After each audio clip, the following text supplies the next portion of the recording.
one morning, your father gestures for you to come outside. It's quiet. No birds, no wind, just the frost on the grass and 3 strangers waiting. You're 14. You thought this would be like any other day. Maybe feed the goats, maybe sweep the floor.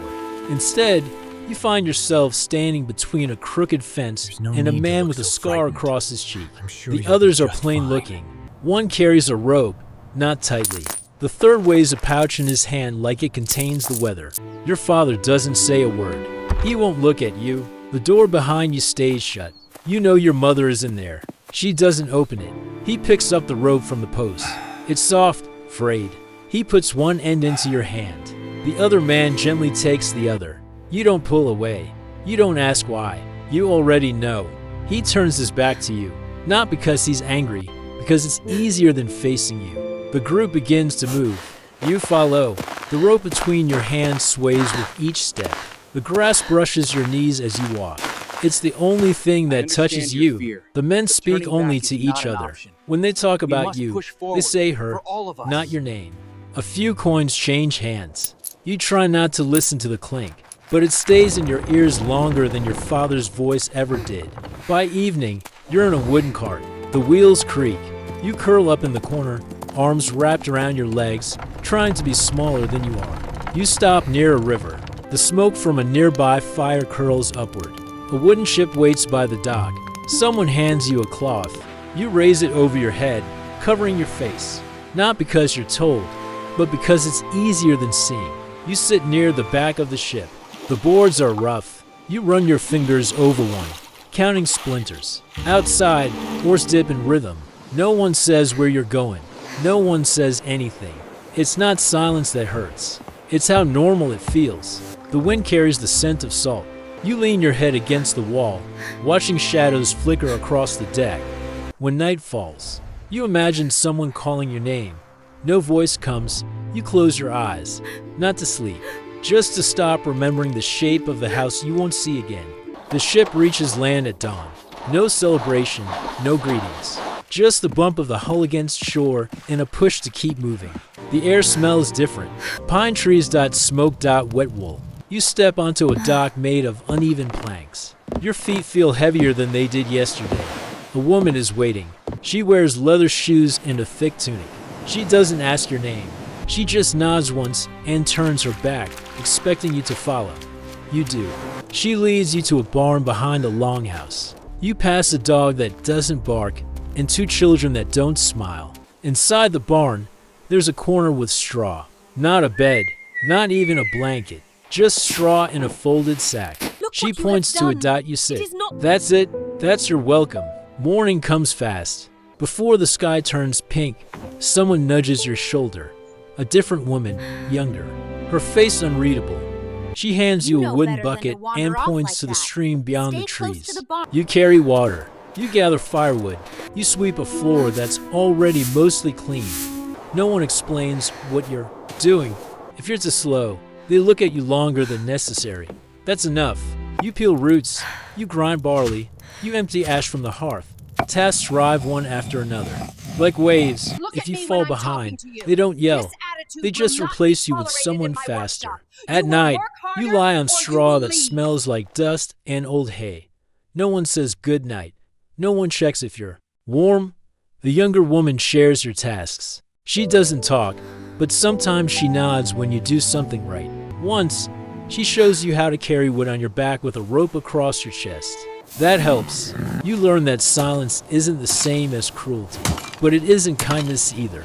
You eat last, from a bowl passed around by hand.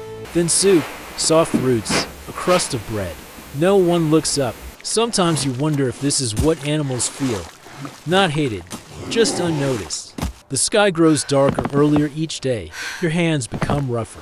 Your shoulders ache even when you wake up. And still, you rise with the first light and you work. Because work is the only thing that no one takes from you. There are rules, though no one writes them down. You discover them by breaking them once. That's all it takes. You speak at the wrong moment, and the room freezes. No one yells. No one corrects you. They just stop looking at you like you exist. That's worse. You reach for a wooden bowl that isn't yours. The old man nearest to you takes it back without speaking. Then he leaves the room with it, like the space it occupied is now tainted. You sit in the wrong place near the fire. You're not told to move, but someone stares until your shoulders burn. So you do. The younger woman, the one who showed you how to carry wood, starts showing you less. She still nods, but only after longer silence. You learn the spaces you can move through, the objects you can't touch, the tools you're trusted to carry, and which ones you're not. You clean the animal pen one morning without being asked.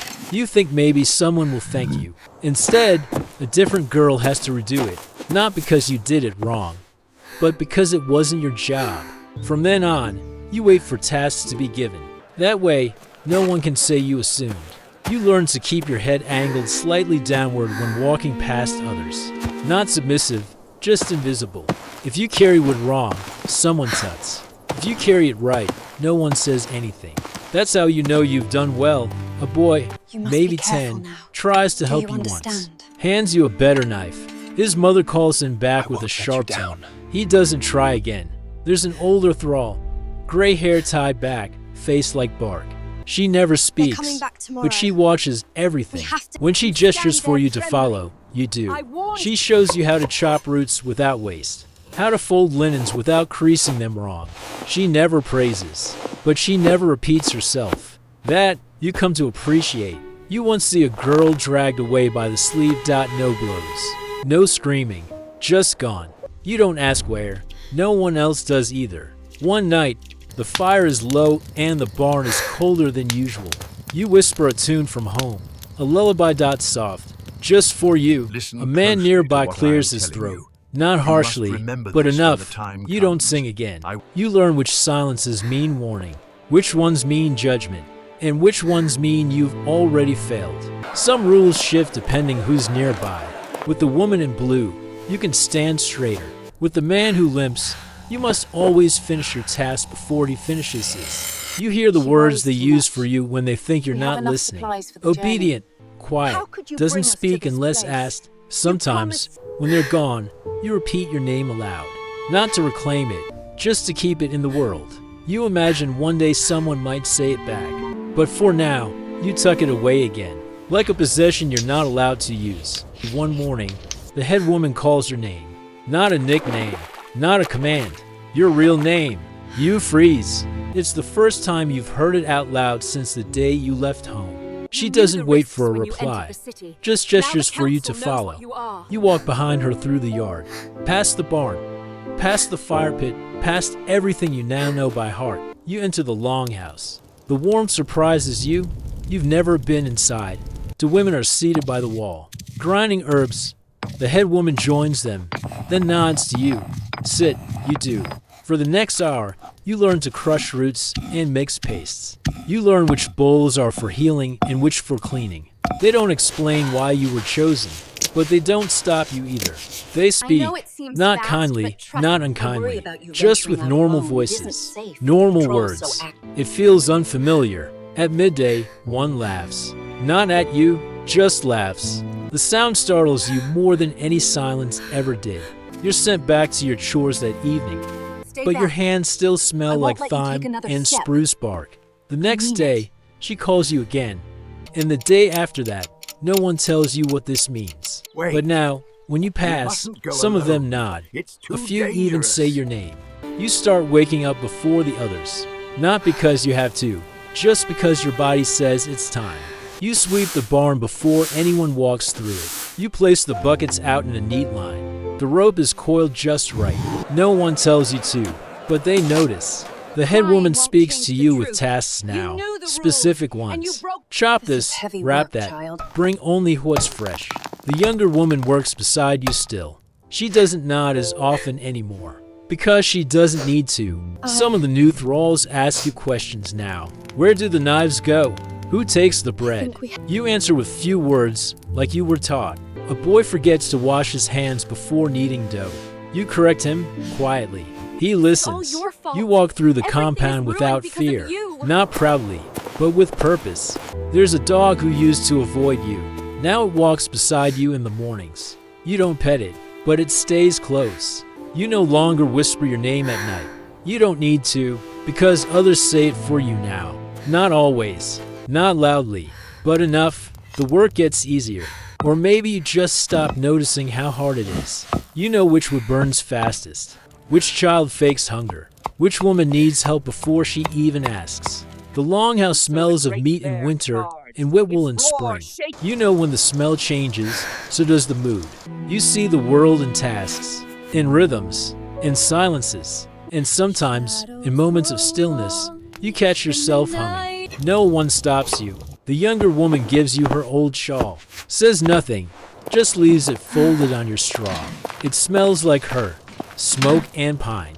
You wear it. The boy you once corrected now stands beside you, shoulder to shoulder, copying how you chop roots. He hums too. The older thrall with bark for a face gives you her knife. The blade is worn. The handle is smooth. You thank her with your eyes. She nods once.